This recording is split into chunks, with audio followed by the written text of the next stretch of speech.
So this is just a work session, am I right? Okay. So, which I take that to mean we don't have an agenda other than to talk about what's on folks' minds. Exactly.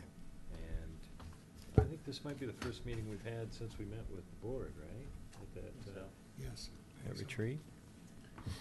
So y'all correct me if I'm wrong, but I think we, they're in favor of us talking about some of the issues we identified, the traffic and the original town issues. Right. I seem to recall we're awaiting some direction from them on the original town. I have handouts. Okay. Some Oh, good. questions. All right. Yeah, it seemed like the right for as far as next action, we were gonna, needs to be coming from them. Okay. Well, and Bob has handed out some things here.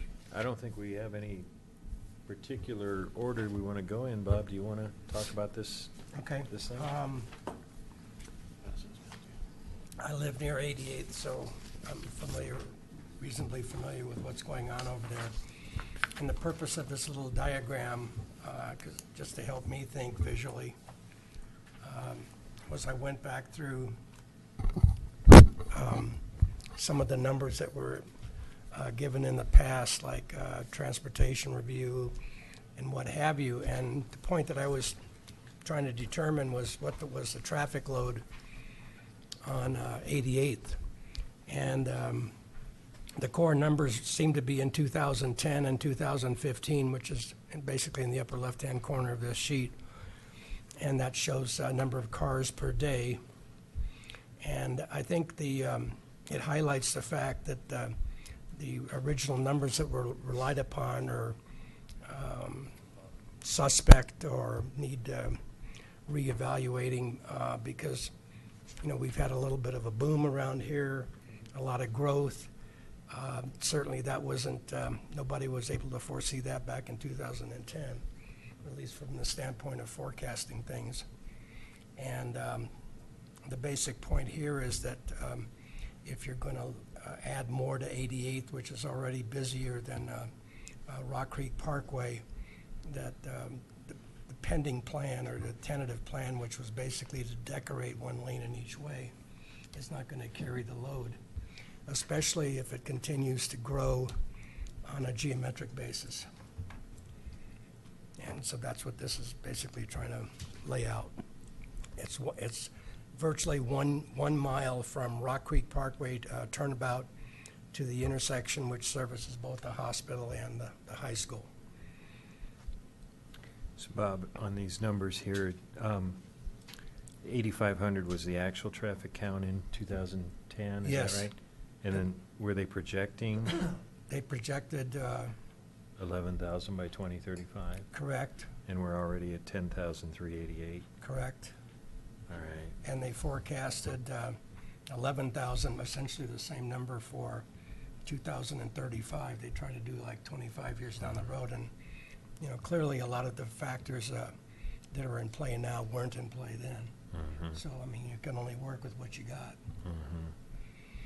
But I think that, we have to look at, for me, it's the way I'm looking at it, it's like, okay, if you want to develop this parcel of land and this parcel of land and add more drivers from here and add more cars from there, that 88th has to be dealt with, and more than just decorating the existing one lane in each direction. I agree, and I also think it's a fundamental discussion of, do we want 88s to be 4 lanes of traffic? I mean, I understand Oh, that, they might be coming that way, but I think that's a discussion as well. I mean, we have, a severely underutilized Coal Creek Drive, right in there, and I think that's the kind of the discussion that was coming Right. out at that transportation and safety meeting where, what does the area want there? Where I always, just philosophically, always tend to lean toward more connections are better. It gives folks a chance to disperse and gives them more options. But, I understand that there's some gives and takes, and 88th needs some attention. I certainly agree. I don't have a solid idea yet of how to address it, and I think I need more data. That's different. Yeah. That's a different question altogether. Yeah. It just seemed that their solution really wasn't gonna take care of us down the road. Because I think if you're gonna deal with it, you have to look at it, at least one aspect of it is looking at it from the standpoint of 2 lanes in each way. Then you gotta figure out, okay, how are you gonna widen the road, and how do you handle the overpass? And if you're not gonna do that if you don't wanna deal with that, then you have to deal with what you were talking about, which are the alternate routes. Yeah, that's just it. I mean, the county controls the overpass, so, you know, and I don't even know where that's at on their radar screen. I can't imagine that, I have no that they're idea. gonna be real motivated to, come up with the tens of millions probably it would take I have to no idea. widen that. I don't know. I'm just surmising, that I would imagine we need to figure out some ways to accommodate the traffic in 2 lanes or provide additional options elsewhere. I don't know. That's just, It's thorny, but I think one thing we might need to do is get a fresh count, so to speak. I'm just curious, where did you get the 2015 data?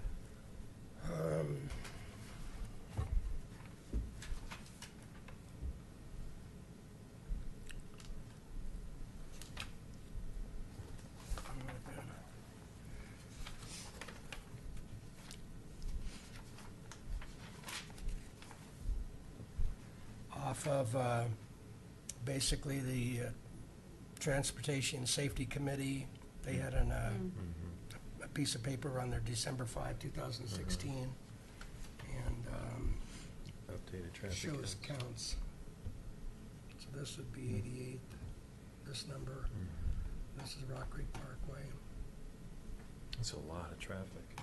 It is. So, and could we revisit what I know some of the issues, the Weldona cut through, I know is driving cut through traffic through the neighborhood, which is one, and I think then the potential for Zaharias being developed, which is likely, is raising some concerns, right? That, but we're not sure what exactly that impact will be. Because traffic, I mean, 88th is busy, but it's not backing up, or, I mean, I'm not sure what it's ranked right now. the only time it backs up, I would say it's very heavy in the peak school hours, you Okay. know. So I Yeah. back to 88th. I watch it every morning. Okay. So that's, you know. kind of- School and work.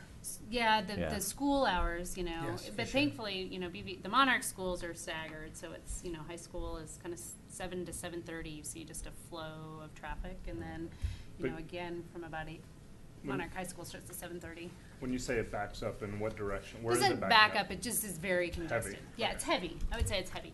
Anytime there's a late start day, though, it seems like, or there's an accident, it's crawling, you know, up 88th, but the only time I ever see it backed up are around the Weldona, people trying to make lefts, I Right. think, or at Shamrock. You know, I think that's where you see some delays, you know, kind of accessing, getting on and off 88th. I haven't seen that it's necessarily backed up in my Yeah. observation, but I would say it's certainly heavy. Refresh my memory, Lisa, is Mhm. well done where the street light This is. was, no, This so one's the Weldona first is one. that, yeah, so this one doesn't come through, that's just the ped light. Okay, oh, okay. And there's no turn lanes anywhere along 88th, No. right into anything. And that's what the right? transportation plan calls for. I think the transportation plan calls for that 3-lane arterial so that you get, you know, the turn lanes in Right. there, which I think would alleviate some of that feeling of congestion. Mhm. Yeah, I don't know. And then I think, you know, one of the discussions too is, depending on what our comp plan, you know, our comp plan calls for Zaharias to go, you know, partially commercial, and commercial generally is gonna generate more traffic than residential. So I think, you know, there could be an argument to be made if there's traffic concerns in the community. You know, residential might be the preferred option, for that. I don't know, that's where I think a little bit of study might be helpful. It seems the residents are pretty opposed to widening 88th, right? I mean, that's gotten a fair amount of attention. I think the fear of widening 88th is you're just gonna do induce traffic. It's gonna be Right. easier to go that way, and then you're gonna have more traffic there. But Yeah. if you develop it more, you're joining parcels of land, then you're adding to it too. Mm-hmm. I mean, Well, yeah. like Storage Tech, when I went to a Board of Education meeting years ago, they had like 1,200 zoned for 1,200 or more residences. Yeah, it's only zone commercial right now. I don't believe it actually Yeah. allows for any residential in the zoning right now, but that could change. That may have changed. And it could change. But I'm just raising things that Yeah. sort of filter in. Yeah. Storage tech, I think, would be a game changer for that part of town, if it develops to its kind of full potential. Right. And there is some discussion going on with that property. I'm trying to remember where I heard it. I think it was maybe Phillips was interested in, or at least thinking about divvying it up or breaking it up so they can, because they haven't been able to sell it as a whole. Too big a piece, probably. Yeah, I can't recall where I heard that. So I think it was early discussions and rumors probably more than anything. You know. Well, that would definitely add a huge amount of traffic to that area. Yeah, but all we can really, I mean, not all we can deal with is the Superior side, but mostly what we can deal with is the Superior side, right? And the potential for, and I'm not sure what's gonna happen with Anderson. I can't remember if, does Anderson come all the way up here Anderson, to 88th? Anderson in theory might be a connector piece. Yeah, that, That's at the, Anderson sits right at the base of the overpass where there's yeah, a that's what I was, pedestrian light. that's what I was thinking, yeah. Yeah, that's where. I mean, our development is limited Transportation, there. Mhm. I mean, when Zaharias is built, there's really nothing else going, but that could bring a lot of, depending on what they put there, that could bring a lot of traffic. Anderson's this piece right here. And so it does go, so, Mhm. yeah, it's not out of the question that it could have an exit or entrance from 88. I think the It currently preliminary, does. yeah.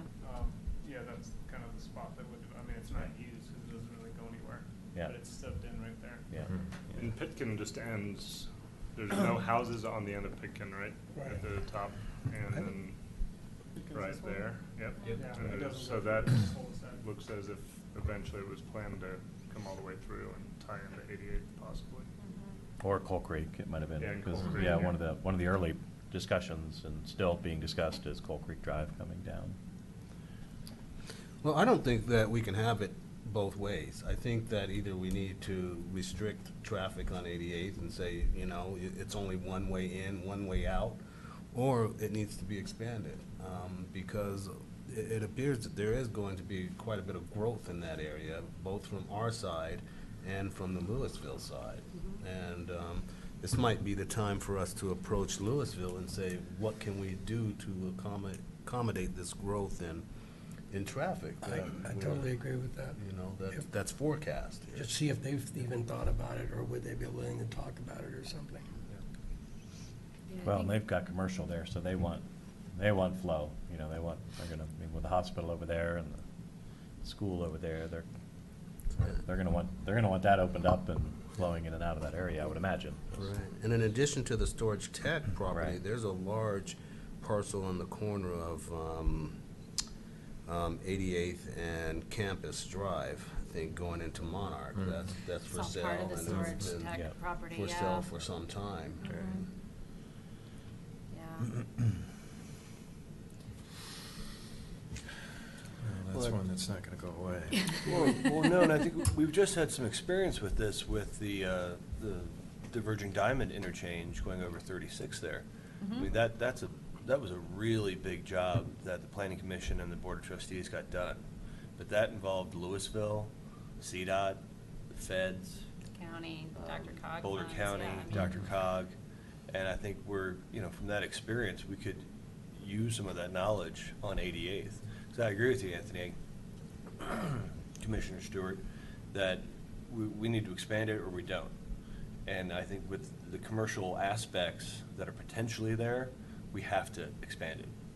And, maybe we begin the conversation with Louisville to see what their thoughts are, see what they've discussed. And I can't imagine that we could do anything other than expand it. The development is likely to happen. Even if it doesn't happen in Superior, it's gonna happen on the Louisville side at some point in time, and it's gonna become unbearable if it's not Right. expanded. Well, and that may attract a buyer for that property.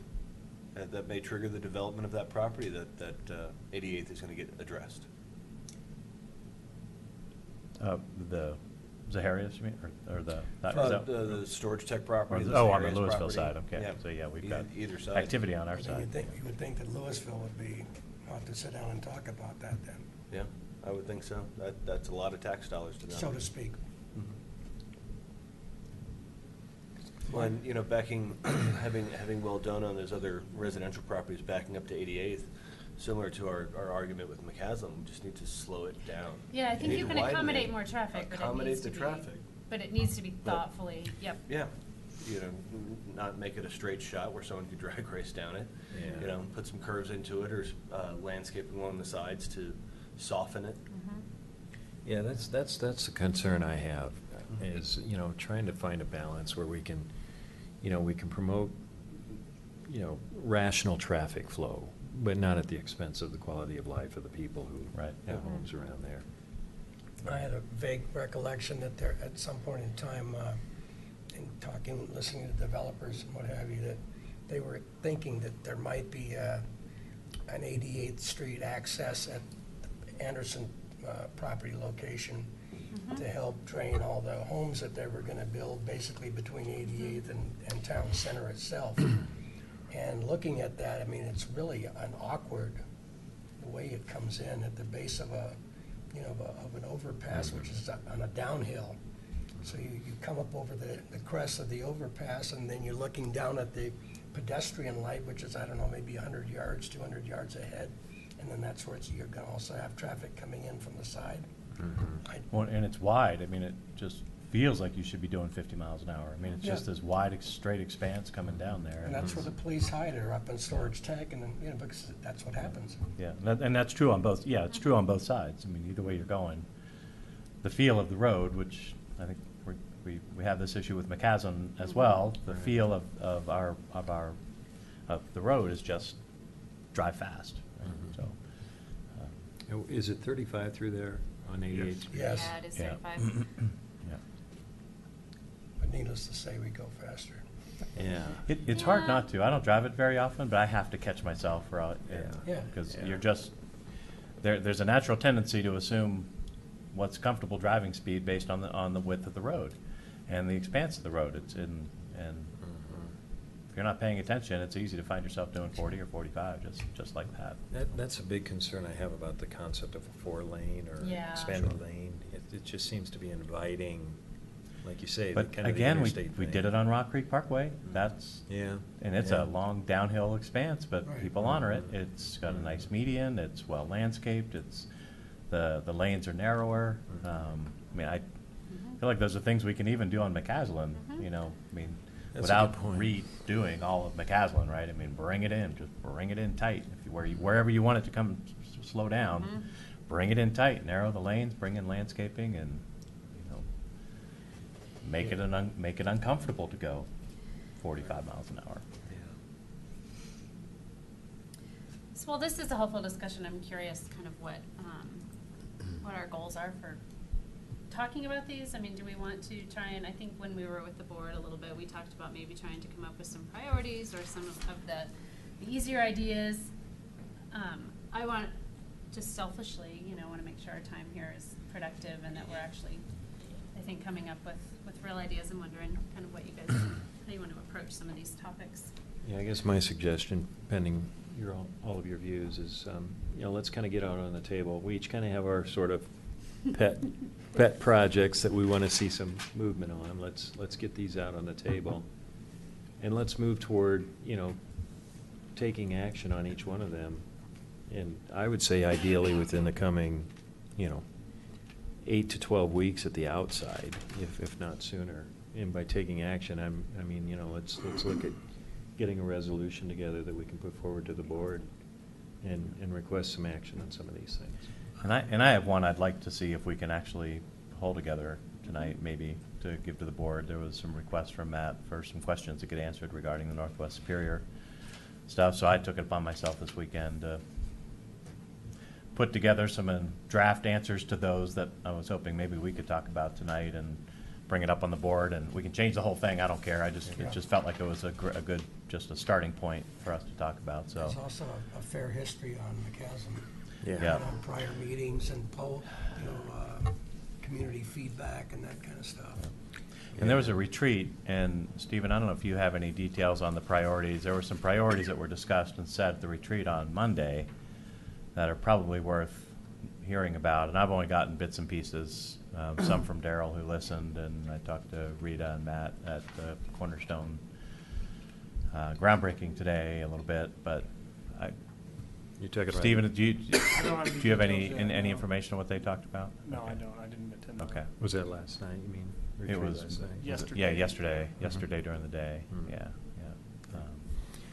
Well, I don't want to cut short the discussion on 88th Street. Do you all No, want to yeah. have any further comments on that? I just wanted to float out, what I was looking at, and what my concern was, and essentially what it boils down to is that if they're gonna do more development or do more things alongside, then we can't wait 10 years to 15 years to do something, because first of all, it'll cost twice as much. And then you're always trying to play catch-up. And it looks like the traffic counts are already where they were Yeah, projected to be exactly. that far out anyway. We're already 17 years ahead of Mhm. what was the projection then? And I think this, or McCaslin, or Northwest Superior, I mean, any of them are gonna probably require us to put together some recommendation Absolutely. Yeah. for a process that we wanna follow to address those. Yeah, so staying with 88th real quick, I think, if we are looking at, the development of the Zaharias or Anderson properties, that along with that comes putting the onus on the developer to fund a lot of the 88th Street improvements. I think that if we're looking at, talking about making 88th Street improvements prior to any developer coming in to kind of, woo a developer or kind of speed along that process, I think it's kind of, I don't know, to me, it's something that I think that, putting the cost back on a developer is something that we definitely need to do, because, from a fiscal standpoint, we've got, we could utilize that money that, for many other projects. Mhm. Good point. Yeah. And it covers the full expanse of Zaharias, so just about every problem we have Right. would be, Mhm. request help from the developer on. Well, what would you think about tabling 88th for the moment? Let's give it some further thought and plan to take it up in the next work session and move toward, getting to a point where we want to make a recommendation to the board. I'm just curious, Mr. Williams, is there a protocol for asking Mr. Aronello to come to one of these things where I'm we can kind of happy pick his to, brains? yeah. or I don't something? know that he's in town or back this week, but, I didn't- yeah, this week, but I yeah, didn't the mean future one. necessarily now. No, correct, yeah. I mean, I would have thought about it for this, but I think he was out of town, either through tonight or through tomorrow or something, but, I'm happy to invite him Because to I any think meeting as you a guys. as a want to historian, go to. he would be a big help to all of our issues. Yeah. And I think too, on the 88th Street, just making sure we're kind of in bounds with the potential don't you have an application in for the Anderson property still? I do, yeah. Yeah, so Oh. kind of Yeah. keeping us like where we Yeah, I can mean, and you can't guys- venture, I Hmm. think related to some of the, It that hasn't stuff. been shared with you yet. I don't know. Right. I mean, but it's a good question, and I can follow up with. Just make sure we don't get ourselves crosswise with anything. Yeah, I no, it's a think, good yeah. point. I'll follow up with Hillary on that. Okay. Good. How do we find out, like, what Louisville, what's the protocol for dealing with the planning commission for those of us who weren't here before when we did like the Virgin Diamond here and things? Dealing with the Louisville Planning Yeah, Commission? Louisville, yeah, do we have a joint meeting? How does that work? You happen to have two planners. Yeah. I don't know. I'm keeping quiet intentionally just because I'm not certain. I'm a planner for the city of Louisville, Yeah. so I know some of these answers, but I don't know as my role of a planning Right. commissioner for the town of Superior kind of what I can and can't say. So for now, I'm probably going to kind of keep this. I'm going to keep my role as town of Superior resident. But certainly, Stephen has other planners' contact information, and I think, we could certainly come to the table as staff and talk about some of these things. I know the Campus Drive connection, staff have been collaborating on some of those connections, probably more so than 88th. Mhm. But, Yeah, and I mean, I think, I don't know exactly what your question is, whether or not it's more of a staff collaboration, or if you're talking about PC to PC, like, collaboration, or if you're just simply talking about what Louisville may be up to as far as development applications, and those, the latter of that would be available online, and so I Right. think that. And then there kinda- is the joint issues committee, you know, Correct, so I think yeah. that could be a request too, that, you know, as the planning commission, we could suggest to the town board, whoever's on the joint issues committee, that maybe that subject gets added to an agenda item. That might be the most Yep. appropriate way.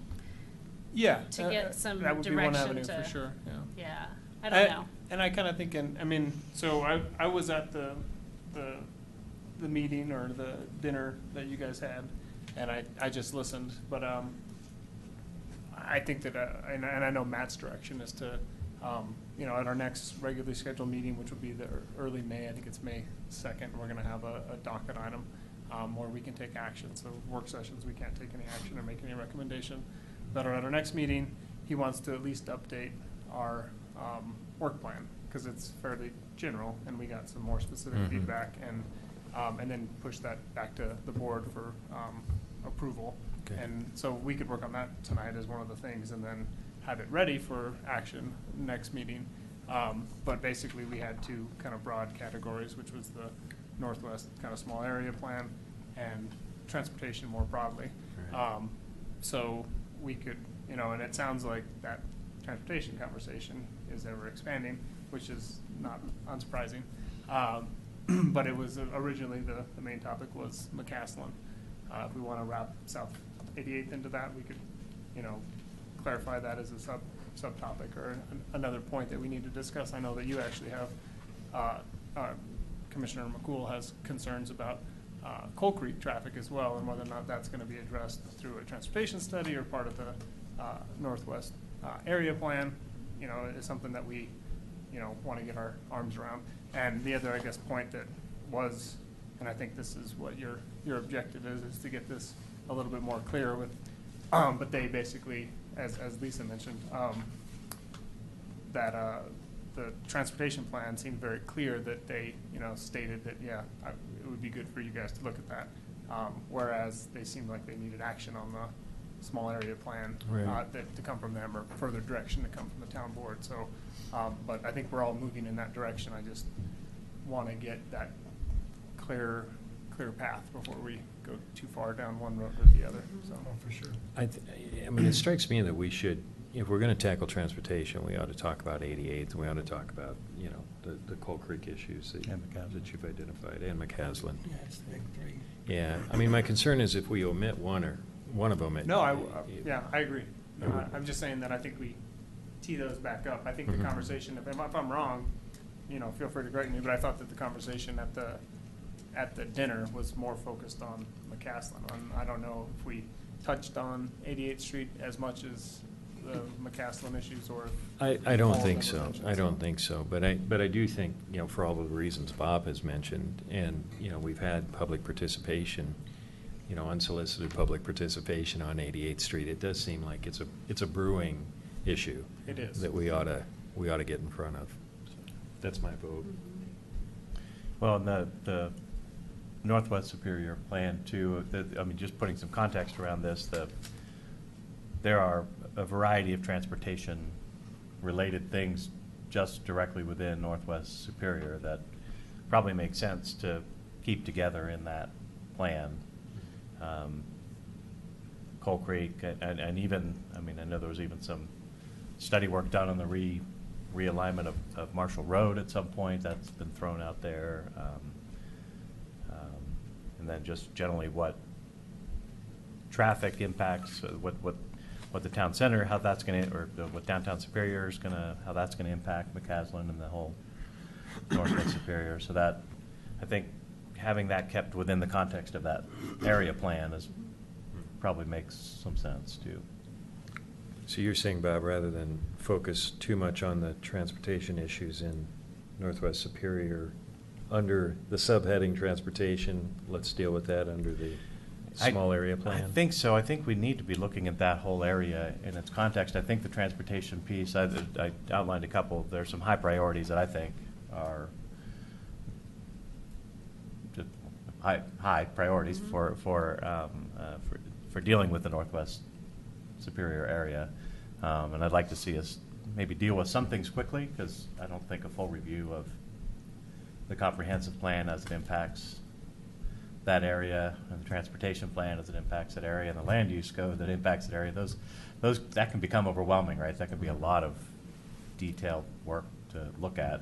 There are some pieces of it that are important, and in the spirit of, can we knock some things off that are low-hanging fruit, would be great.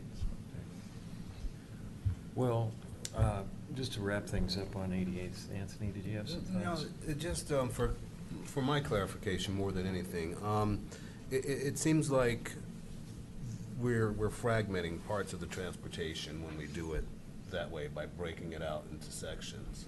And I think that for the benefit of the board and benefit of the town and looking at our overall budget, my feeling is that those things should all be combined, that it's transportation, that it impacts McCaslin, that it impacts 88th, that it impacts Coal Creek Drive and all of those, and that they should, from my point of view, stay connected and together. And so, you know, it's not a Northwest Superior issue.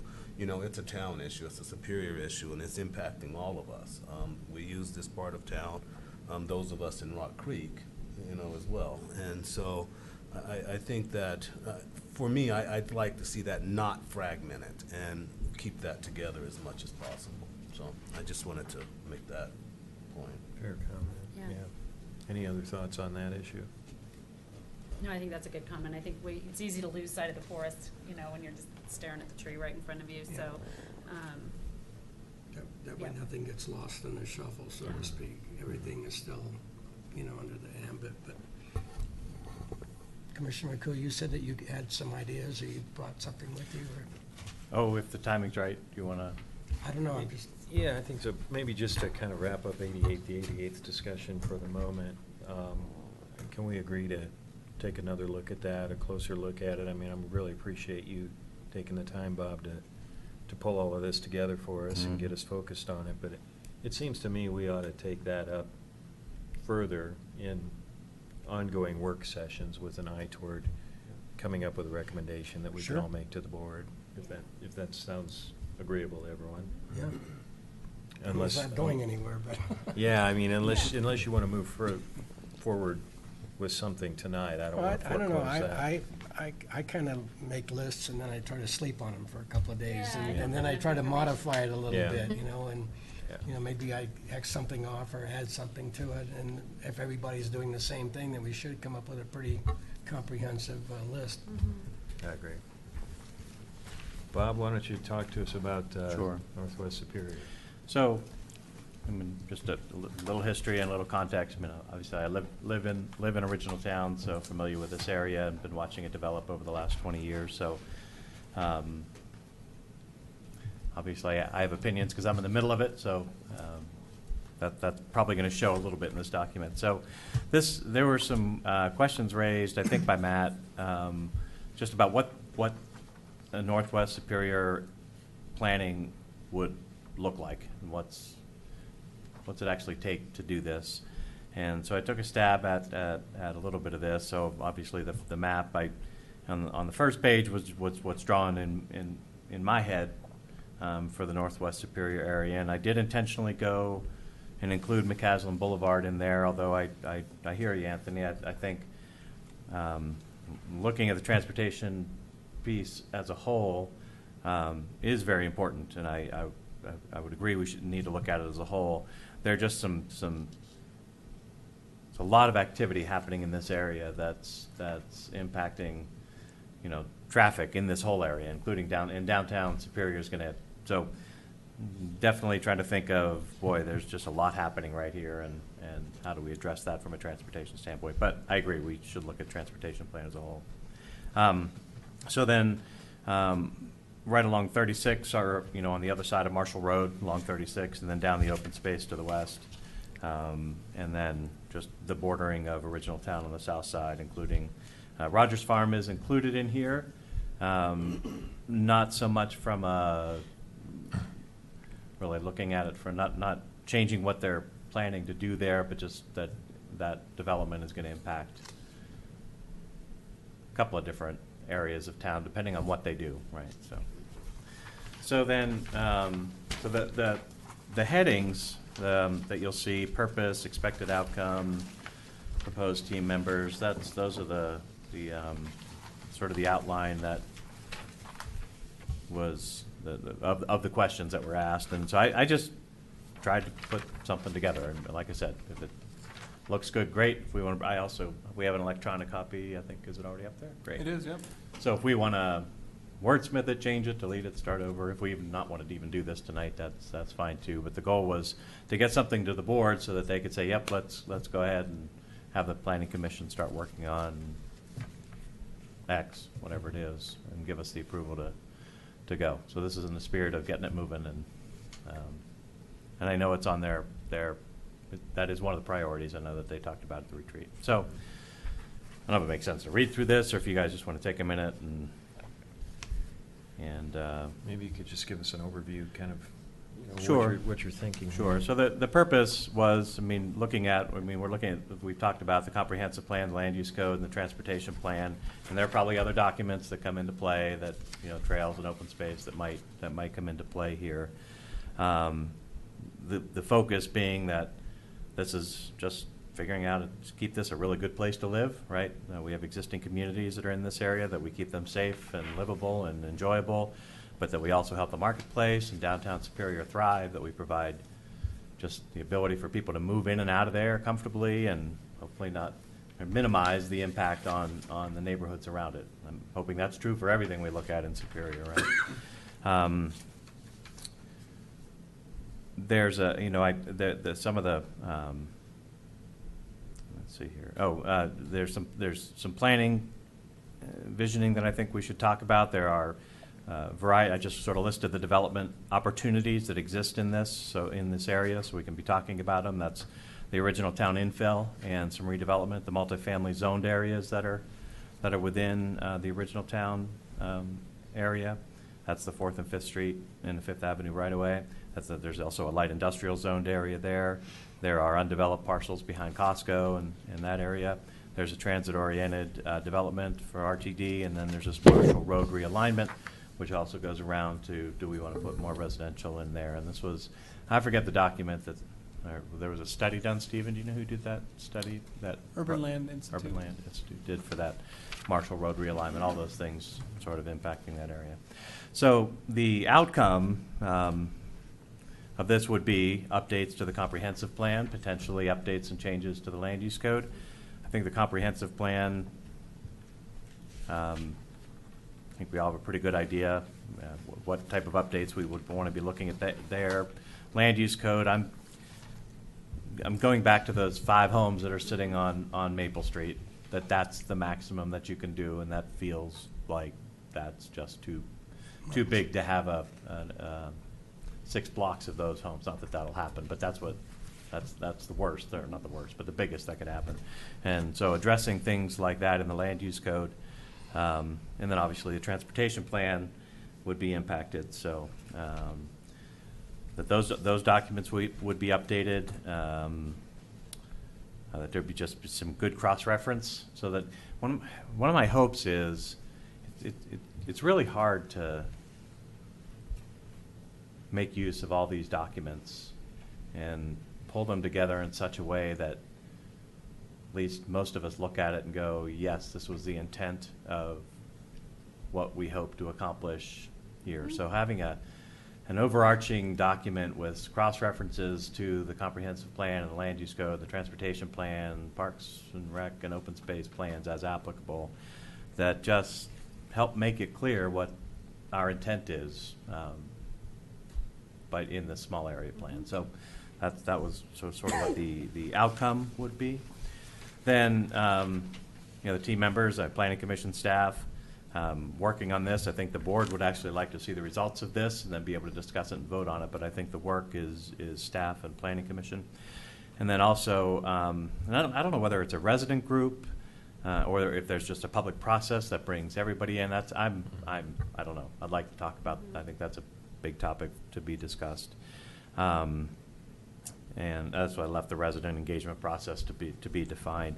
Timeline. I think there are several parts here that are pretty important. There's just activity that's going on in town. I think, let's see if I threw that in here. So in the timeline, there's a little risk here, but I was proposing a short moratorium, not anything radical, but just let's chill on building permits for a little while. Give us, 3 to 6 months or some reasonable time frame that doesn't affect anybody too horribly to get our hands on this, or get our hands around this thing. And I feel like the original town internal development, the infill development, the potential for multifamily development, the Rogers Farm and how it's going to conform and integrate with the rest of the area are fairly high priority items for Northwest Superior. And then timeline, I was thinking aggressive schedule. I know 6 to 10 months is pretty aggressive.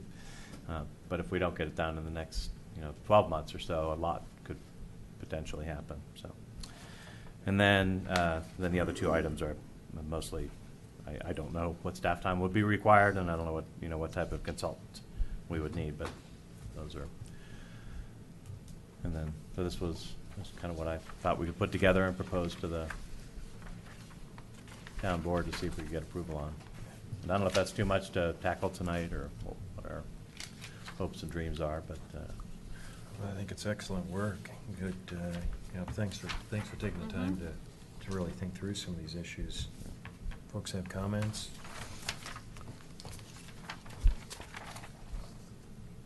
I kind of like the moratorium aspect of it, in the sense that, once you raise certain issues that seem to be supported by fact and everything else, that you don't want to just continue down the road without taking that into account. I don't know exactly how you go about it. That's a totally different issue, but I agree with the concept. I know there's historical precedence. It was 90s that it was done last, that I recall, maybe early 2000s. My timelines in that area are a little foggy, but I know that was done at least once in memory of living here, maybe twice. I guess my only 2 cents worth would be that, I think we want to move quickly on getting something in place, in part to give certainty to the property owners and folks who are looking at developing property, so that they know what they can and can't do. Uncertainty is probably the biggest worry for everybody. Right. And I think in terms of where we stand currently, I mean, just thinking about how to tee this up for the board, to let them know that we're already thinking about this, and we're ready to move forward. If they're ready to give us direction, is that? I believe they're ready to give us direction, and like I said, I think Matt's asked questions about what this looks like, and it's my feel from talking to folks and listening to the priorities, but they need us to kind of tell them, I think, make a recommendation that they can maybe do something with at a meeting in a reasonable amount of time, and give us the go-ahead. Yeah, I thought the Board of Trustees basically gave us a green light. They liked hearing what we said and brought to their attention. I think they want to see more. Yeah. And Yeah, I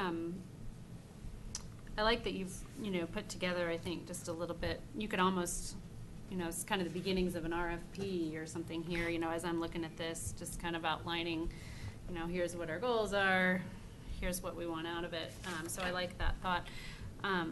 As far as the team members go and the resident engagement process, I think we can, look to some of the things that we've done in the past as a town, the comprehensive plan process. We certainly had some public meetings, the transportation plan even more so. But I do wonder if like a steering committee or some sort of,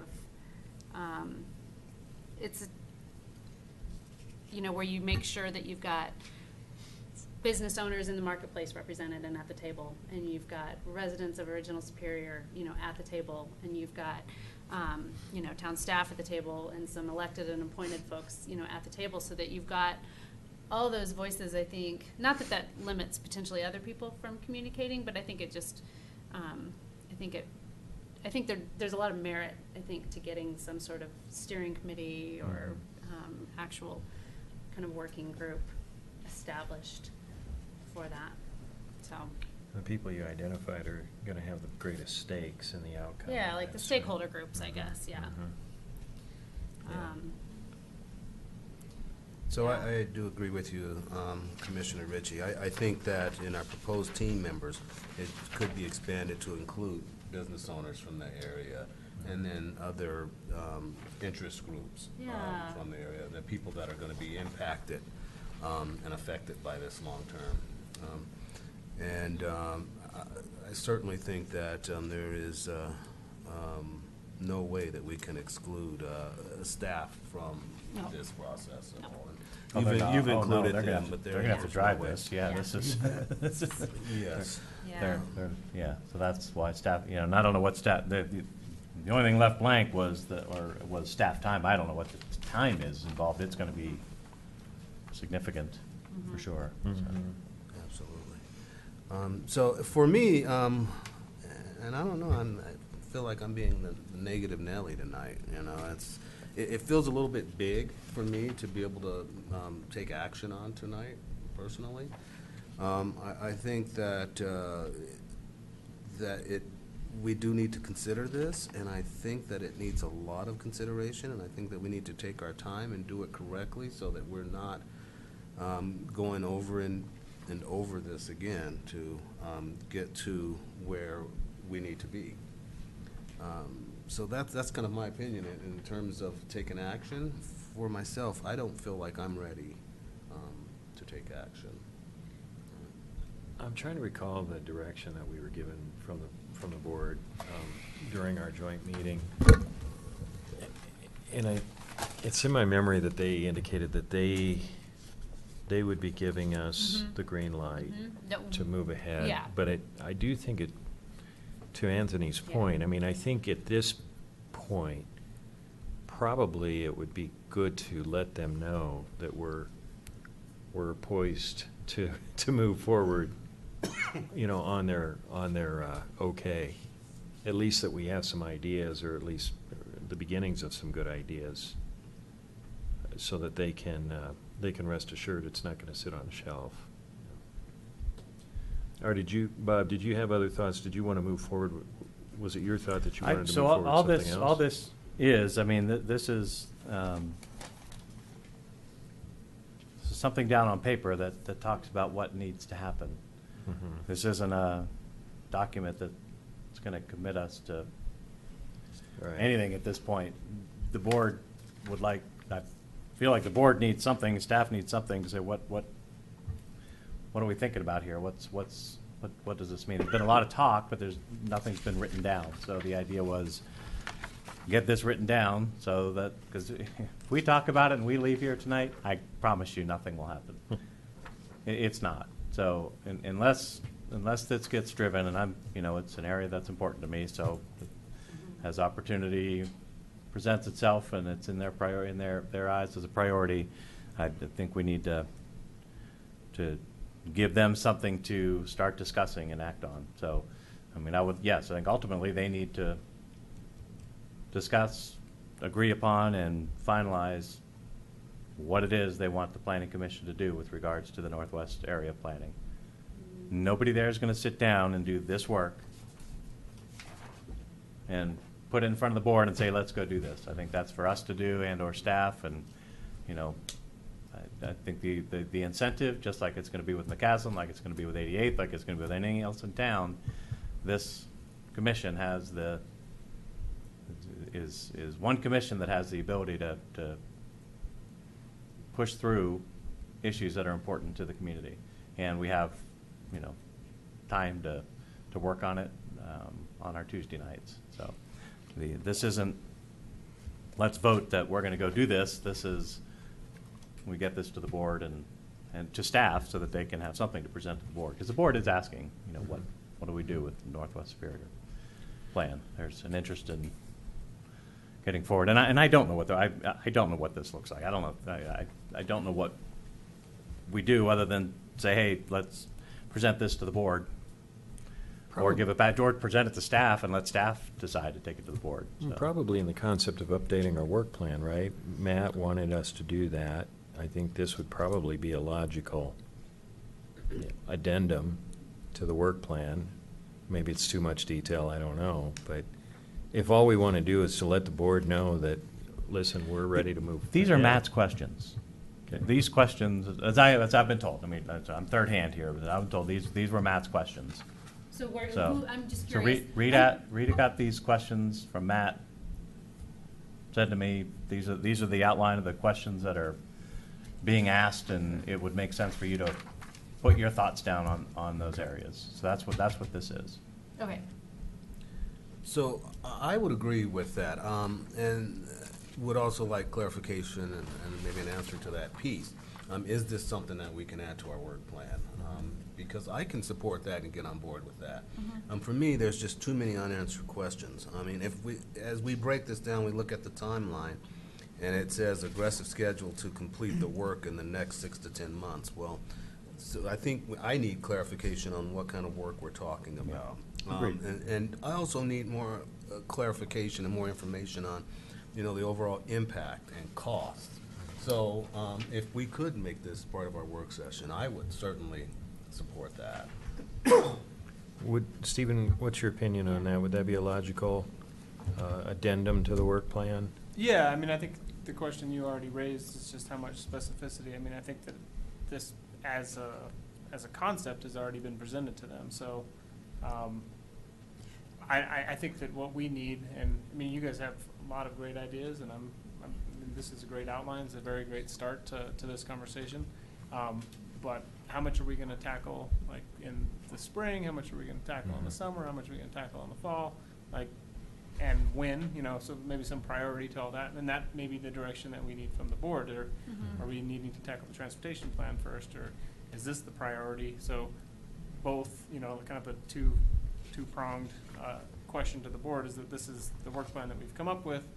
Maybe these are the priorities within the transportation plan that we've identified, even though we want them to be considered holistically. And I think that, I think Commissioner Stewart and Commissioner McCool are making the same argument about, two different things, is that even if you're looking at the Northwest Area Plan, you want to be looking at it, you don't want to cut out the transportation Right. piece, because you're going to need to look at it holistically. And to Commissioner Stewart's point, same good point and same valid reasoning, that you don't want to cut out a piece of the transportation plan, so you want to look at both, probably holistically. But, so I think there's a lot. But the other piece that I guess I've, just put out to everybody, and I know that Commissioner Sautel's already had some conversations about costs and budgets and timelines for getting these things on the budget. So I don't know what this would be. I think that, as Commissioner Ritchie already mentioned, that an RFP would probably be part of this proposal. I don't know what time frame, I don't know what cost that would be, but those are things that I think that we would need to start dialing in, maybe at another work session, as to,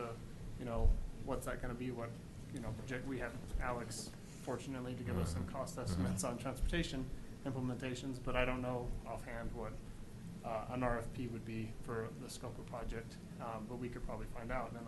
And Louisville's done some, so I could yeah, I reach can out. Yeah. probably. I can reach out to some facilitate contacts I have over there and see what we can find out about the scope of those things, and start getting that information to start filling this out some more. But Yeah.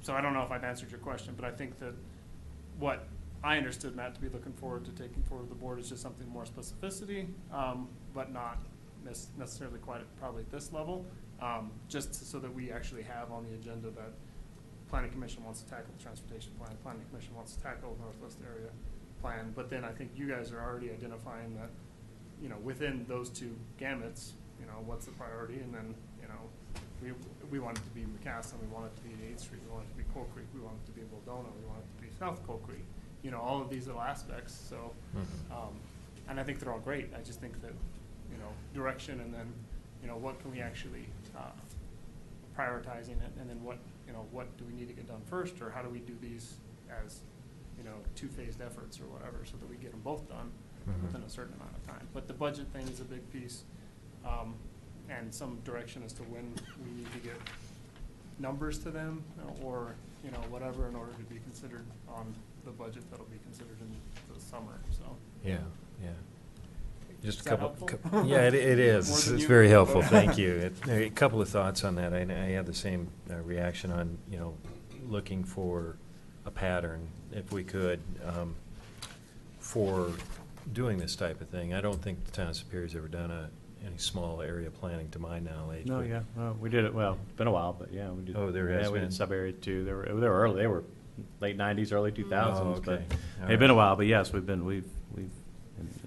through them. Okay, well, good. I mean, if we could have, as long as we have it's helpful to have a pattern Mhm. to look toward, and I know Louisville's done a lot Mhm. of this, and I think it would be helpful if we could kind of get some information on how that typically flows In fact, it was this area that it was done on, so. in this Northwest Superior area. Yeah, this Okay. is, purely the most active and unmanaged, uncontrolled, non-PD area, well, it's marketplaces now, but Yeah. that we have in town, and yes, I'm a little passionate about it because 95% of this town lives under a PD, and things are defined, and you can do what, you do what you're allowed to do in a PD that we spent considerable time figuring out.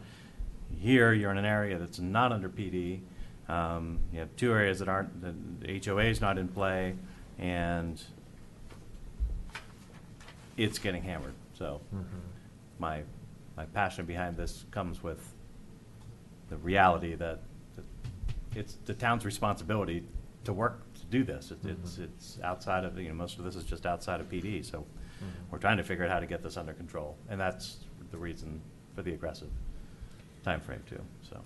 Well, Say, for my part, I'd be happy to send the planning commission and staff just the recently approved small area plans that the city of Louisville did, just so you can see maybe some of the final products that came from those, as well as the RFPs maybe that went out to solicit the proposals and the budgets. So just for reference, I think, from a sense of scale, I would say they did South Boulder Road small area plan, and then they did the McCaslin Corridor small area plan, and I think those are probably on par for scale. And those And they both look had- good. I looked at the Yeah, and McCaffrey one, but yeah. it was very staff intensive though, and so I think that's something too that, I don't know, they have more planners too, so I think Mhm. potentially this one would require more consultant time maybe, so, but, I'm happy to provide that information. So, based on your experience, Lisa, and kind of knowing what our resources are, should we be looking at doing RFPs to consultants pretty much as one of the first steps here to get some help with this, in your view? I would think possibly, just because I think we need to, as planning commissioner, as a town, or as town staff, or the board, or before you go out to an RFP, in my opinion, we should at least establish what the goals are. And I think Bob's document here has done a good job of that, trying to kind of get a sense of what do we want this to do, what outcome are we looking for here, what changes, you've got land use code changes, comprehensive plan changes, as well as, this really is kind of the bones of an RFP, as I'm reading this, which is, what's the public process that we would like a consultant to facilitate, but just my understanding of resources at a staff level here to try and do something on this magnitude with the attention I think that this needs, I don't know that we could get very far without getting a consultant on board, and no offense to Stephen's qualifications or abilities to do that, but just thinking of workload. You only have 24 hours in a day? I think we would, I think the process could be probably more efficient if we had that. So I don't want you to get the sense that I'm not completely supportive of this idea. I 100% am. But I think until we have until we're really to hit the ground running on it, I think that the important thing are establishing kind of the goals and the outcomes and a framework like this. And then it's on the board. That's why I did this. Yeah, I think at this point, I really feel like we've shared our goals with the board. It's in their lap. We can pester them if we want to, or whatever. Well, but- when you say that our goals are, they're not, what do you mean by that? That the board has them, or they know what they are? I think that we've shared with the board, and maybe we define that here. What would we like to see as an outcome for the small area plan? I don't know that we can foresee what changes are going to be needed. I think that's getting ahead of ourselves. But I think Sure. What changes are needed, Well, it's you know. mostly what things need to be looked at. I mean, Yeah. that's all we're at. We don't know what needs to be done at this Yeah. point. I mean, But I think we've, you know, I mean, I think we've communicated that to them on a number of, you know, both personal conversations as well as our retreat, as well as our work plan, that I guess I'm not understanding the hesitation, and maybe that's just me On- oversimplifying it, that more information is needed from us in order to get started. well, I mean, being asked by a board member to do this Yeah. made me wonder if there was hesitation and a need for more information. Yeah. So, that's, you know, why I brought this up tonight. And whether I just deliver this personally and return it the path that it came to me, maybe that's the way I do this and see where it goes. It may not make sense for the planning commission to I'm happy to do whatever it send takes something, but to yeah. keep. But I don't know keep if we the ball can. I moving. mean, this is, like I said, there's a lot in here, like you said. I mean, whether we review this tonight or the next meeting, or if we even want to, I don't. and deliver something from the planning commission to the board. I mean, we've got to decide as a commission whether we want to do that, right? You know, so we're not. I'm not seeing a real downside to Yeah. appending this to the work plan. I mean, it's kind of our working papers, it strikes me, but maybe I'm overlooking something. Do you? I'd probably encourage you, I mean, I don't know if we do that tonight.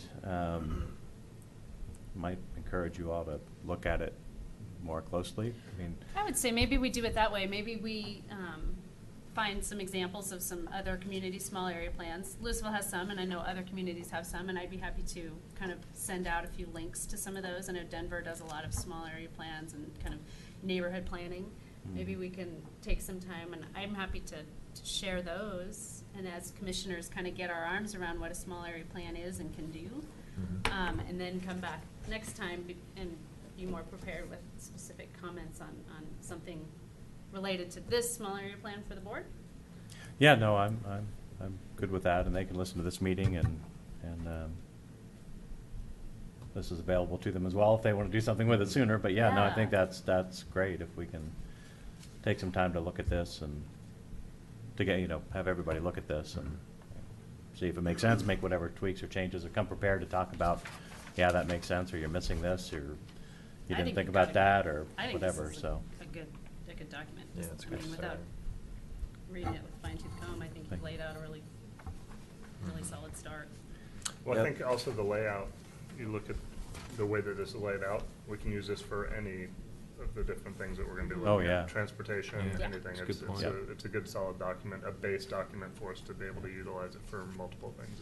So I think it's. We don't have very any good. access to any collaboration tools of any sort with the town, do we? Like a central repository for a planning commission to have files sit that, I'm I'd have to curious. follow from- up, like, with Hillary on how we could share that without, and still be within our purview, but, because tonight, again, for instance, we're just meeting as a work session, so we really couldn't take any action on anything tonight. What, We could make yeah, the but I mean, if we have this out there that, Right, that you guys could people could each- put their notes and edits all in Right. one place, so when we come back, they can go up on the screen and, hey, look, we're we're a team Yeah. and we're working together, right? And just, and I mean, any one of us can probably set that up, but I don't know what's appropriate for collaboration wise to. Yeah, and there's probably something like Google Drive or something that we could actually use to collect all edits and Yeah. either I'd- show them on one document Yeah, or. I feel it'd be better if it were in town's Right, yeah. no, control, right? I'll follow up to see what we can do, Okay. I mean, I'm happy to help, but I think that's kind of the other thing is that, we are talking about additional staff time for stuff and that needs direction from the manager's office.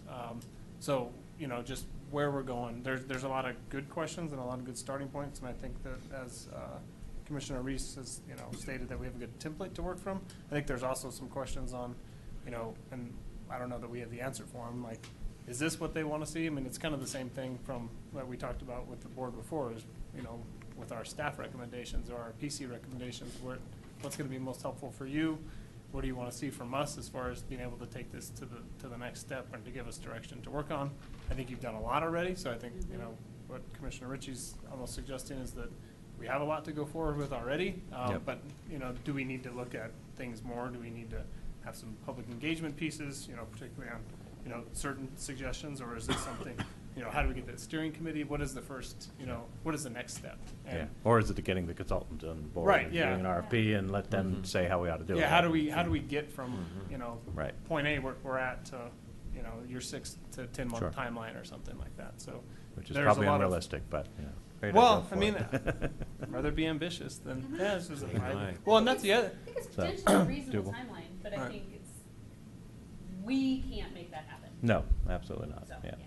agreed. well, and that's also, I mean, I think that those are also the same kind of direction questions you want to get back from the board, is that when can we get this done, and how, Yeah. you know, how much of a priority is this, and, Sure. you know, so, but what are those timeframes? And then even if you are looking at something that's, you know, gonna go out for an RFP and gonna have like a consultant working on it for a matter of months or whatever, you know, even within this document, what are the more immediate priorities versus the longer term things? What are the things, I mean, I hear you mention zoning for original town, like, that may be your number one thing, or maybe it's traffic, or, but, I mean, like, start thinking about that and getting, and maybe that's like a survey that we send out to the residents Mhm. to figure out, and the business owners and everybody else to figure out what, you know, collectively we need to emphasize or prioritize, you know. There's 100 different ways to go about this stuff, and that's what's kind of tricky Yeah. to get it managed and have a cohesive strategy. But I think you've got a great template to work from for an RFP and for outlining our goals, and then I think maybe a timeframe Mhm. and is another piece to this that would be helpful, so. So next A steps, we map all kind of almost. look at it. If we, yeah, if we can get it into a central place, great, but I can email this, or can you email this to the commission, the document? Yeah. Or is this printed copy okay? It'd probably be nice to have an electronic copy. I will You save care. it and send it out. Or if you can put it in a Google Drive, that would even be better. Okay. If you want to wait a couple days and see if that's something that could happen, then we could have a place, we could actually start working on this stuff together, have a collaboration place that we can always go to and bring up on the screen and get everybody's thoughts. And I guess just to make sure we stay legal, I mean, we're going to treat this as a continuation of the work session, right? The ongoing feedback on the working document. I think that's Yeah. probably the best way to approach it. We don't have really anything to take action on, but we want to Correct. be prepared when the board gives us direction to move. Well, and I We'll be think ready you to can move. think about these meetings that we're doing as, these work sessions as, you know, you can give me direction as to what you want to see at the next, you know, formal meeting, you know, that you're actually, like, for the next one would be May 2nd, if you want to actually, well, one of the things that town manager wants to have is an updated work plan, like, that's got Mhm. the specificity that I mentioned, but if you want to have a recommendation ready, or if you want to work towards this being a recommendation, then we can kick that to Hillary, see what she can come up with based off this, or we can come back and add on time. I don't think that the agenda item scheduled for the 2nd of May is gonna take all that long. So we could add this on to tackle or add on the transportation plan, or spend 30 minutes on each, or however you guys wanna start organizing these meetings. You know, you give me that feedback and I'll, one, make sure that it's noticed accordingly if you guys want to have the potential to take action that night. Okay. Versus just have a discussion. So those are just things that we need to be a little bit more cognizant of, or I need to be more cognizant of as far as what your goals for those meetings are, so. Okay. And those two things, Stephen, aren't mutually exclusive, right? I mean, we What's can that? update our work plan at the same time work on what we've been doing here. Correct. And Yeah. and the Oh, yeah. town manager is gonna be satisfied with. Oh, yes, with yes, that. yeah. No, I So- think you're updating the work plan. It's simple. We'll add a couple of things to, you know, the draft that we had from, I think it was the 17th of January when we Yeah. first discussed this.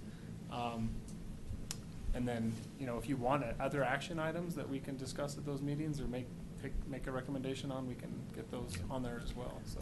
And are we meeting on the 18th as a work session, or what's the? Nothing is that- scheduled yet, but I mean, Okay. that's from you 18th of to April. provide me with Yeah, direction on. 18th That's of all I April. need. That It's the good? third Okay. Tuesday. I'm not available that night, but go ahead, you guys. I think I'm Can you get available. comments and thoughts to us on this? Mhm. by then? Yeah, Okay. certainly. That'd be cool. You're good, Yeah. Bob? In case So, I'm gone.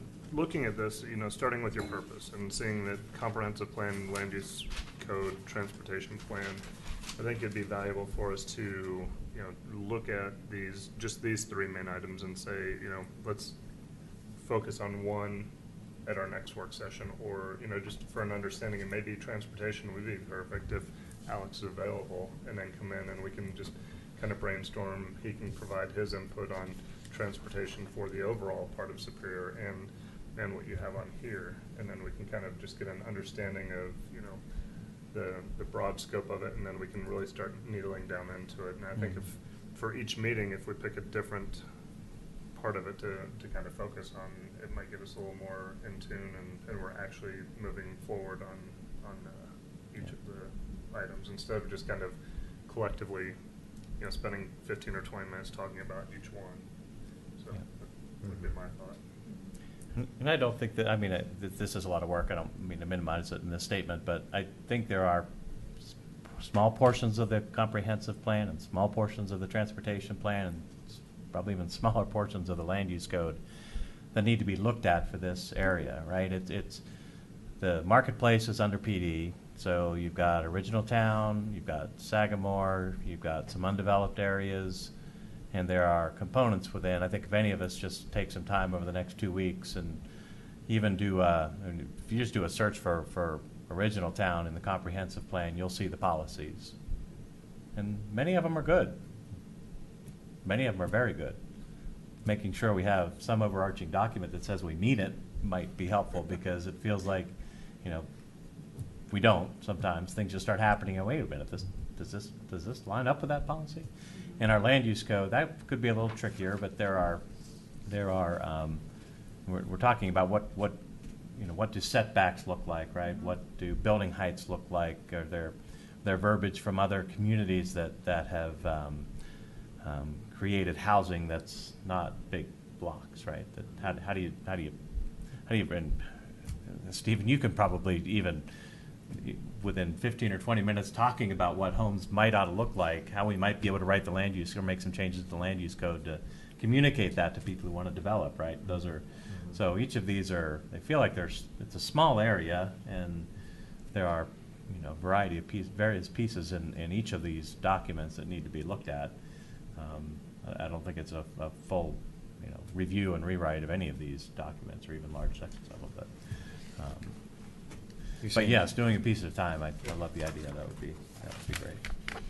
I think you've outlined a lot of, I mean, the next kind of steps there is like you know, to get to where you want, and, you know, like zoning, for instance, you know, is an easy example. Is, you know, you go back and you look at zoning for Original Town, you clarify the areas that are zoned industrial, that are zoned multifamily, and then are zoned low-density residential, and then you clarify how those setbacks or the zoning standards apply to each of those districts, what the lot size standards are, that type of stuff, and then at least get your head around what that looks like and what can be possible, and, you know, what's appropriate, and then what changes might, you know, help get you to whatever goals have been identified. But even just identifying those sections of the code that need to be looked at again or revisited is an important part that I could even be seen in your you know, like included in your document as this is what, I mean, identified, this is what needs to be revisited, and, you know, but I think that it's a big conversation, and I think we got a great starting point, but I also think that there's, and even just discussing it, you come up with. Oh, yeah, yeah. Well, the multifamily piece, I mean, that took an hour of discussion, just getting the boards to get their head wrapped around what was being proposed over here by trying to do multifamily across an acre or 3 lots or something like that. It just became apparent that, boy, we didn't really think about multifamily being developed in small chunks, right? That the code just doesn't. It's really hard to come up. I mean, the developer really wanted to do something cool, but our code just, I mean, didn't really permit that to happen, right? So I think I'm agreeing with you. Yeah, there's some complexity in there that could take some time to really think through.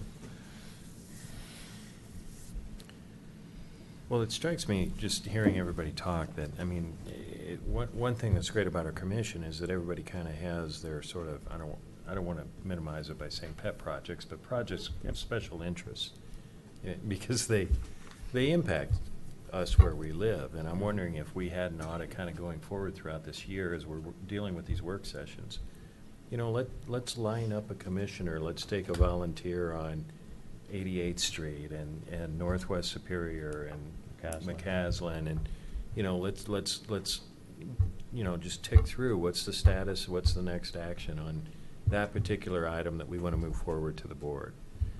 Does that make sense to you all? I mean, I think if we were running a business, that's probably what we would do. We would identify somebody to take care of that, so. Did you just define our updates to our work plan? Well, to me, that's just the pass that question is on? what, because we started out this meeting and I thought we were gonna, well, thank you. I thought we were gonna list out what our priorities, and again, I apologize because I wasn't at the last meeting, but I thought we were gonna list out, here is 1, here's 2, here's 3, prioritize them, and then I thought we were gonna submit that to the town board to say, here's what we think our work plan is in priority, in some type of level of prioritization. Is that not what we're trying to do at some point here? The one thing, I guess the friendly amendment I would make, and I think that's generally consistent. Okay. I do think we have, to a large degree, already done that for the town board. We've already kind of given them some vision into, here's where we think the greatest priorities are. I think we identified generally revisit the transportation plan for the purpose of figuring out what needs the most focused attention, and also dealing with the small area planning for Northwest Superior. I think what we need to do, though, is ultimately we want to get to taking action, putting forward action to the board, requesting them to move on this piece, whatever it may be. Pieces of those prioritizations. Yeah, I think that's right. Okay. And you know, to me, it makes sense to kind of have self-appointed experts on particular areas of interest, so that we're not all necessarily required to get completely up to speed. I mean, I'd like to be able to defer to those of you who are taking time to focus on, for example, Northwest Superior. I'm taking particular interest in McCaslin, for example. I think that might make our time more valuable or more wisely used. If anybody have any thoughts to the contrary on that? I love the idea of getting steering committees, you know, as we get these things going, so that you get more than just one person's view. You get a couple people and outside to work them and drive them to a plan. So I think it's a great idea. Yeah, that's one of my biggest questions. Getting people engaged is a challenge. And it's almost as though until you're about to vote and sign the document to do X, that 35 people show up, right? And so I do struggle with how do we pull together, I mean, who in the marketplace is going to want to be on a steering committee to talk about Northwest Superior? The chamber would be great. I mean, I'll talk with Heather at the chamber and see if she can find some interested and active individuals. That would be. Sure, we could find. I mean, I'm thinking Whole Foods is really, I mean. Yeah, I'm I mean, sure we've got to get somebody yeah. who really just wants to be involved, right? Because it means coming to some of these meetings in the evenings and, and after work and things like that. But yeah, I would love to see it happen. But that is one of my. How do we get people engaged in these topics? So as a business owner, I can kind of address part of that. Whenever someone's talking about doing something that's going to impact my business, I generally try and make a point to show up. And I think that it just needs to be clear. This is going to impact your business. If we cut off this street so that there's no access, well, you're going to have less traffic. And I think that that might be a way to get someone to show up. Yeah, maybe. Yeah.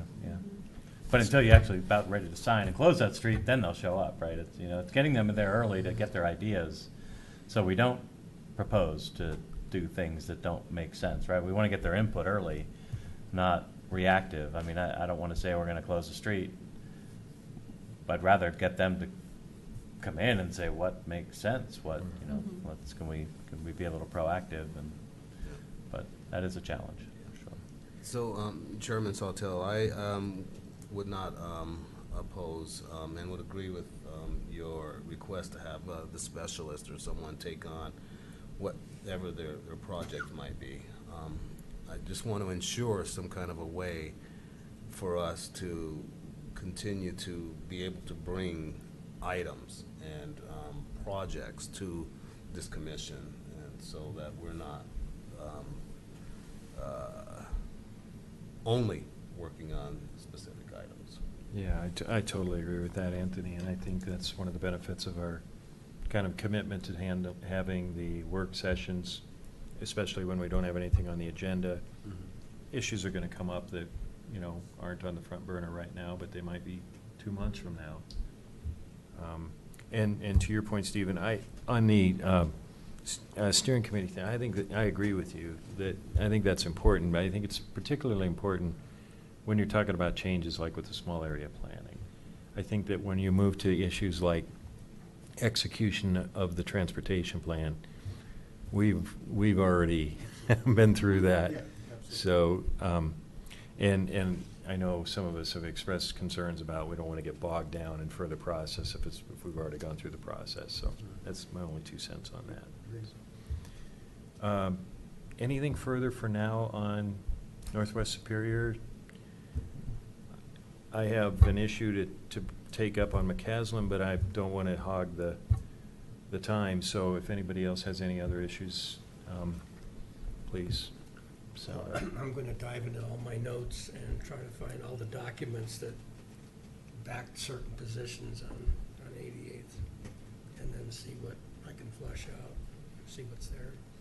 Do I hear you volunteering to be the 88th Street czar? I'll be a grunt worker. Right. You're gonna be in there, you may as well look at McCaslin for Commissioner Sautel here too. McCaslin was, talked about a lot with the trustees and what can be done there. So, I'll go one or the other. I just want to do something. I'm happy to work with you, Bob, on both issues. Maybe we tackle it all at once. Cool. you know. Whatever. I just want to find out what the history, I guess, is, so I can bring that up to speed. And Yeah. we don't need to delve into something, but we have to focus on something else. We can kind of break down what needs to be done. Would you all mind if I bring you up to speed on McCaslin, or maybe down to speed on McCaslin? Sure. So I won't go back over everything we talked about before. Suffice it to say, transportation plan was a pretty extensive document. It was 14 months in the making. It was scrutinized through countless, I think we counted 8 public hearings, community survey. I think there were 4 or 5 community outreach events. So it went through a great deal of process. Unanimously recommended for approval by this commission in December of 2013, unanimously approved by the Board of Trustees in February of 2014, I believe. So we're 3 years in, and as Alex has updated us, staff has done an extraordinary job of executing on a lot of the stuff, particularly the Diverging Diamond, some monumental task, and other issues. I was focused on what can we do about McCaslin, looking at the comments, going back through all of those public hearings, which fortunately they're all available on the website, and looking at the survey responses, which I think I shared with everybody. Traffic calming on McCaslin was consistently one of the top priorities identified by the residents, and to be fair, I don't think we've really done anything about it in the 3 years since that process was completed. So following up on our last discussion, and just to refresh everybody's memory, I think we brought this up at the joint board meeting with the town and town board, and indications were that they're in favor of us coming forward with some recommendations on execution on the McCaslin part of the transportation plan. I did ask Stephen and Martin to once again give me more information, and they're great about pulling that together. I wanted to follow up on the thoughts that everybody had about low-hanging fruit. What are some easy things we could do? What are the budget items?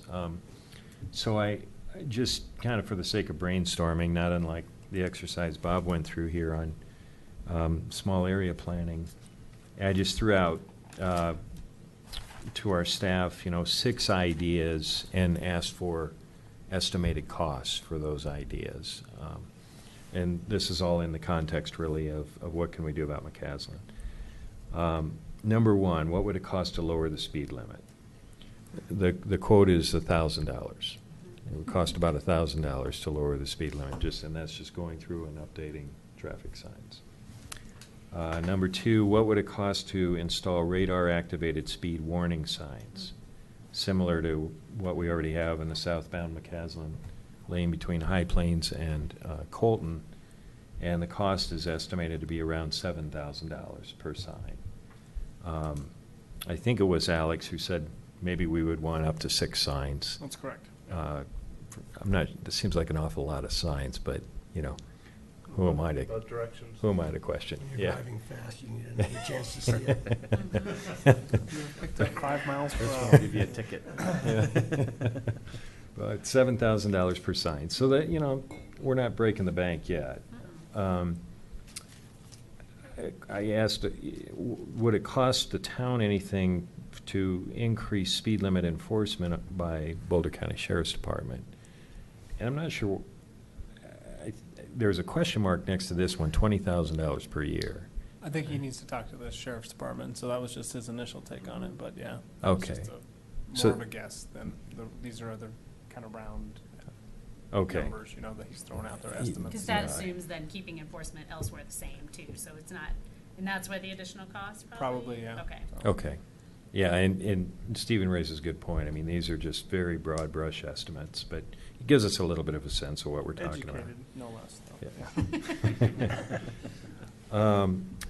What's the cost of installing a traffic light? And Alex's response was, the only one needed maybe at Indiana, but that's $400,000 with $5,000 a year in operational costs, right? Yeah, and I understand that to be $400,000 per traffic light, so if you've got an intersection with 4 traffic lights, I understand. Oh. He's I think saying it's- per, I think Maybe it's it's per per intersection intersection, in my so I can experience. I clarify think with that. 400 is probably a safe assumption per intersection. I would hope total. so, it seems I like a think- big number, Yeah. yeah. Well, I think it's okay. I'm a literal reader. As long as we're there. that? I'm a very literal reader. He says Oh, per okay. traffic light, so Per traffic I'll- light. And I haven't had a chance to have a conversation with him about it yet, so. Okay. Yeah. But I'll clarify that.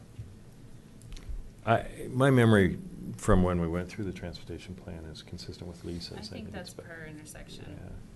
Well, then the cost of a roundabout, Jason, $1 million. And that's, I think, why I believe that too, because I remember there was such a big delta between the traffic light and And the roundabout. roundabout. Although the ongoing then for the roundabout, Is You not know, No cost zero. for Yeah. electricity or anything. Right. But $1 million for a roundabout, I mean, that seems a He's little got a high. recent one to quote on that one, so Yeah. yeah, that's true. This one right out here, right? Yeah. Do you I know mean- what the contract was for this one? I That's a don't. really big one, though. I mean, like, if we're talking about a roundabout up at 128. in No, McCaslin. McCaslin and Indiana wouldn't be that Yeah. much different, Same, though, than this, right? Yeah. Than this one. I Be wouldn't like, think it would the be one much at Colton. different, no. Yeah, it'd be like the one in Colton, That which was $1 is, million? That was $1 million? it's hard to believe. Yeah, It is I hard to think this believe. one down here on McCaslin would be $1 million. Yeah. There's I a This lot one of on nice Main ones. Street, yeah. Yeah. Because it's 4 lane, or Yeah. it's double Quite lane. large. That's Yeah. true, because you've got 4, and then McCaslin's only 2 lanes in that Yeah. It's stretch, 2 right? lane, yeah. Yeah, maybe Yeah. less, but you still have all the fixed costs, though, that. Yeah. So No. We gotta bring him in and Yeah. just drill Yeah. him. Yeah. push them down to 50,000. Yeah. Yeah. And then the last one was, and this seems high. My question was, how much for noise mitigation berms along McCaslin as per the transportation plan? $3 to $5 million. Yeah, not my numbers, but, yeah. I mean, that's constructing a mountain. I think, I would assume that involves landscaping too. for it Yeah, to be that yeah, expensive, but, yeah. Irrigation. yeah. Yeah, Mm. yeah. Well, anyway, that's my update on costs. So seems like the traffic, like the radar generated signs, that seems like, I mean, at least in the, like a short term. Yeah, I mean, you can't help but be struck by the fact that $1,000 to lower the speed limit and $7,000 to put in a Yeah. radar light seems pretty inexpensive.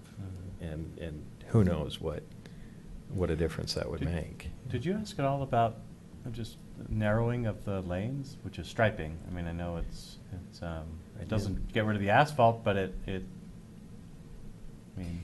Yeah, maybe like, Good I don't know where it question. is on CIP for restriping or. I'd be curious they're to know allowed. whether or not Whatever. restriping felt different, because like everyone that, Yeah. even you earlier tonight, you know, like when you're going through A narrow lane. a yeah. narrower lane, but I think it's also a narrower street with curbs, you know, like. Yeah. That I think helps. distance No, of absolutely. enclosure But- is- but is- Rock Well, we could Creek is- potentially do a buffered bike lane then. I mean, you Right. look at how Yeah. many people bike on Yeah. that corridor, and if you striped it Put a such. curb in to separate the bike Well, lane, or, or even I mean, a paint curb it would be great, but differently, even yeah, if you just yeah. did like, the white Painted, line and then 3 feet designated, later, then yeah. you do your bike lane, and I think just even, I Yeah. don't know, the next Yeah. time we do, it's, that might be. Painting's easy, I mean. Right. Yeah, and And slowly that's Especially- another one of those numbers you may wanna kind of Mhm. get an estimate Yeah. for, you know, Improve like- landscaping. I mean, you could even, as time allows, you could truly move towards narrowing the asphalt. So, I mean, if you're gonna be redoing McCaslin at some point, I'm sure that has to be Yeah. done. And do you just take away that asphalt when you're doing that project? I think rather, I'd rather see additional room for bikes.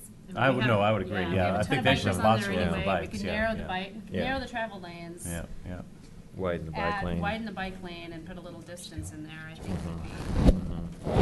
Yeah, it Kind of does, a win-win. it gets a lot of use. I mean, it gets a lot of, pedestrian and, I joggers don't wanna and bike whatnot. that hill, but, A lot of people Go do. down. A lot of people do. Right, right.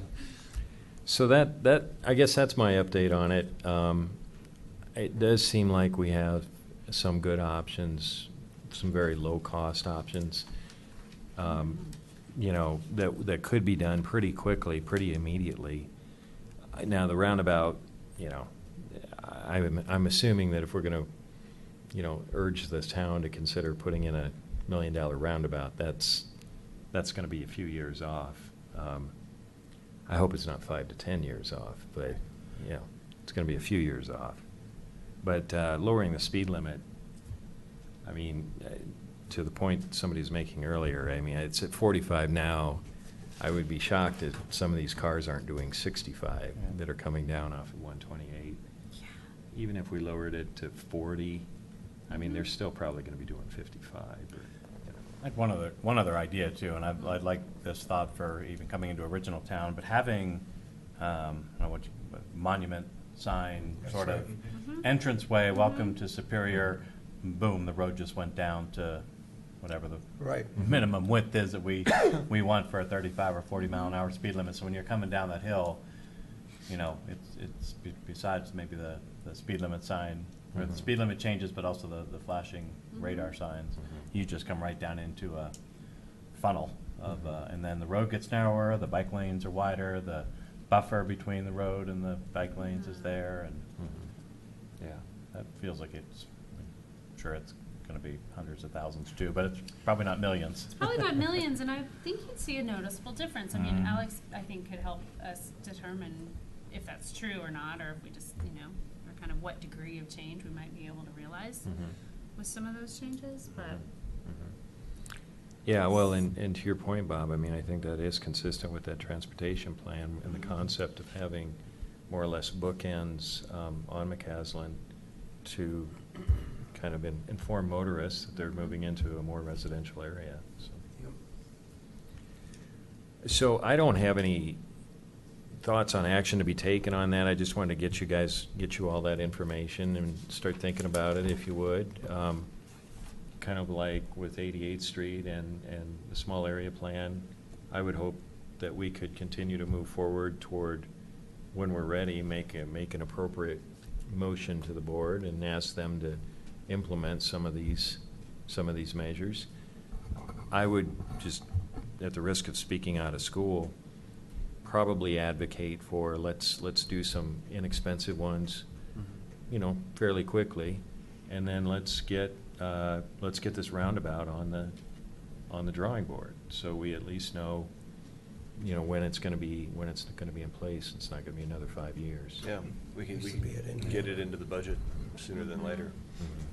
Yeah. On the radar signs, did they say, can they build pedestal or pads and then move them around instead of, doing purchasing 7 signs? Can they build 7 stands and then move them around monthly or something like that? That's a I mean, good obviously question. there would be a cost to moving them, labor and everything, but I would wonder if it would be portable. That's a good question. Jason. Somewhat portable, yeah. We do have a portable sign in town. I saw it on Castle Peak the other day. It's on, like a little trailer. Right, yeah, those kind of look, like tacky. temporary. Yeah. Whereas I think, Yeah. like the signs that we currently have, the radar signs that we currently have, if they're able to be lifted out of place, moved to another, 4 blocks down, put down, and then, because people will slow down for a while in certain places when the signs are there, but then they get past the sign and then they start speeding up. So if we can make them a little more removable and relocatable, I think that'd be a benefit, and at a lower cost. Yeah, we reconnected the one at the bottom of the Yeah. overpass On on 88. yeah. Do you notice a difference? Does that make a difference? Well, yeah, in because terms- Yeah. people I see. are Does it? flicking I their think so. headlights as you're, and all Yeah. those kinds of things. There's all sorts of behaviors that come with awareness. It slows me down, that's all I can say. That's right. I So pay maybe attention it's, to 'em, yeah. maybe other people don't, but I notice when it's not working, and all of a sudden if it's working again, you're like, oh, yeah. So, and, yeah. I think people who want to do the speed limit, I think, again, I Yeah, think they the just- roads yep. encourage you to go certain speeds, and until something tells you, hey, wait a minute. Mhm. The transportation seems to be a common theme through, Original Town, McCaslin, things like that. Would it be possible to get Alex here on the 18th? I have to check the schedule, so I To can get ask, yeah. his input? Do you think that would be helpful? Because it's a common thread, and how it's gonna impact 88th or the Northwest Superior Small Plan or McCaslin. We're coming up with these ideas, but from a traffic expert's opinion, what are we really impacting? Absolutely, and just to get some clarification on some things, like why do we need 7 of those radar signs when Yeah. we have 1 on McCaslin currently? Can we have fewer? Alex, I think they're effective in slowing people down. I mean, as you come to the roundabout, you know that you have to slow down, and radar tells you that. So, and I think it works. Well, if they can't be portable, then maybe you can install a post and then move the radar reader to various locations and keep moving it around so people don't get used to it. I'm sure Alex, just based on working with him over the years, he would be a wealth of information for us if we, just have these kinds of questions. He's Yeah. certainly studied this pretty extensively, so. in regards to the Northwest Superior small area planning, and as well as McCaslin, slowing traffic down on McCaslin, I think if we start ruffling some feathers, we'll get everyone's attention, and they'll start showing up. Yeah, Yeah. that could be. I don't want to insult anybody or step on anyone's toes, but when we come out and say, hey, we're going to have a hearing next week about the Northwest Superior small area planning, and people start scurrying around and the emails start flying around on the CAC and on the things like that, that's what'll get their attention. Yeah. And they'll start reading the minutes of the meetings and looking at the agendas, and then they'll start showing up. Yeah, good point. I have a procedural question. I mean, the small area plan's a much bigger deal. I mean, that's a huge thing. Get that's gonna take some process to get moving, but a lot of these things, I mean, I'm thinking specifically about McCaslin, right? So there are, I know we got some budgetary numbers on it, but what is there a process by which Opinion, the planning commission can reaction. make these requests of staff? I mean, and how much staff time do we need, and are we permitted to request it? Does somebody have to approve it? I mean, if we wanted to send you off and say, okay, we really like the idea of realigning the lines and making the road narrower and blah, blah, blah, blah, blah, can staff, how do we get approved for staff to go see what it means to do that? What would it look like budget-wise because that's gonna take you hours, that's not something you're, I mean, yes, I'm sure you can rattle off some numbers, but. Yeah, no, I mean. What's our process for, and I'm not just picking on that, but just in general, if on some of these smaller tasks that we all are talking about wanting to handle outside of a big comprehensive plan review, how do we, you know, what's our process for saying, yep, we'd like to officially request the staff to go the speed look limit at, analyze signs. this, look at what it costs to replace the speed limit signs, narrow the roads, widen the bike paths, paint the lines, so that we can then Right. I make a think recommendation to the board. I guess the short answer is it's probably within the manager's purview to Okay. decide what staff time and where we fall on, you know, needing to hire a consultant and what staff can handle. So, and I think that was what you and Matt discussed at the, Commissioner Sautel and Matt discussed at the end of the last meeting, was that, you know, if, you know, what we're gonna be able to work on in this, like, that's a discussion that Matt needs to be involved in. And, but I think it also depends. So like, you know, us finding out striping, that may be a conversation that I have with Alex and we have an answer within minutes or an hour or whatever. But also, I mean, I guess I would encourage you to, you know, like in your respective researches on your topics that you want to follow up on, there's loads of information out there on municipalities that have, you know, done striping exercises just to see what, before they go and actually do any, you know, improvements. And it makes a ton of sense to try this, you know, but I'd be curious, like, what I would like to figure out is, you know, what's the most effective means? Is it narrowing the lanes? Like, you know, and Alex may have read something that has some feedback on that. Is it actually reducing the speed limit? Alex is probably gonna come back and tell you that you can reduce the speed limit, but whether or not our enforcement policies and, you know, our sheriff staffing changes, then, you know, whether or not we reduce the speed limit and actually have a result are two different things, you know. So there's just things that probably need to be considered in conjunction with one another, whereas, you know, it may be more beneficial, or studies may suggest that striping and actually narrowing these lanes are, and I think a lot of municipalities have done this as like a 6-month trial, and then, you know, gotten feedback, and then, you know, decided whether or not they wanted to make it permanent, and then looked into the budget for that. But striping isn't a huge cost, but it is another There's thing cost. that is our town staff doing a project, and, you know, where they are in relation to other priorities, so. What do you need from us? And I want you guys to think about this and read this and come back with some ideas to, okay, we want to do something. So I'm at the point where, okay, we'd like to do something. So do we I think make an we're- official request of some sort? I mean, because it needs to be a request. We'd like to get an answer back, yes or no, whatever, you know, or maybe, or, you know, that we have some process that tells us, you know, Yeah. we made this request. You guys are going to get back to us at the next meeting or before that or whatever, and we can What's just have. your request? Well, not just, we're going to have ones. Like, Right, no, I think, like I just but I think it suggested, kind of right? depends, Yeah. unfortunately. Yeah, Like, right. Yeah. I mean, if it is a request like this one, I can get an answer for you by Yeah. the next meeting, most likely. If it's a request like, you know, So- we want to actually implement the striping, I think that has Well, to that's go good. through the That's gotta board go and to then the come board. back. Right. Sure, when it Yeah, comes in, like, yes, but understood. it all Right. depends, you know, so, So and an if it's something that informal- actually takes a significant amount of staff time, then it, you know, we need to involve the manager's office on that discussion. But Yeah. I could take that to the manager, or you guys can contact the manager directly yourself, so. Okay, so an informal request, Correct. right from yeah. us is good. I think generally requests for information are fair game, Yeah. but requests for action typically have to go up to the board, right? And Right. Well, like or- I said, unless it's something small that he can go talk to Alex about and get an answer back to us. But Mm. Right, and that's, I mean, that's information. It's like, Alex, do you know this? Right. And he might, or is it something we Mhm. need to research? Yeah. Mhm. And, you know, how much time is that gonna take? Mhm. Okay, so, Mhm.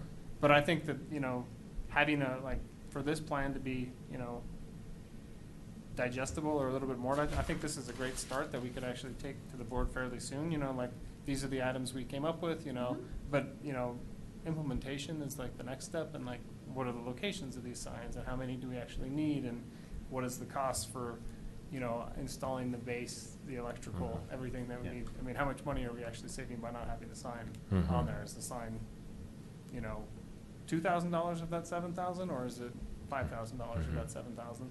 So all of those questions, Alex could probably have some fairly, you know, initial feedback without doing a lot of research. But it kind of depends on where our recommendations are, and maybe that all comes from him, you know, like, well, he thinks that, signs are the best strategy forward, or what, I don't know how you guys want to proceed. Well, and there's probably more information that, I mean, if you remember from our meeting with the board at dinner, there is a split between is enforcement okay? I mean, there's a fundamental policy, or not policy, there's a fundamental difference in opinions on our board as to whether we should step up enforcement or whether we should give out tickets or whether we shouldn't, because, I mean, that sets a tone for our town, and, you know, Trustee Ryan was very adamant about wanting to enforce our speed limits, and I think our mayor was a little less so, and I think everybody has an opinion, so that's another angle to this, besides whether we think it's a good idea, as to whether or not any particular individual thinks it's okay to up enforcement, right? Because that.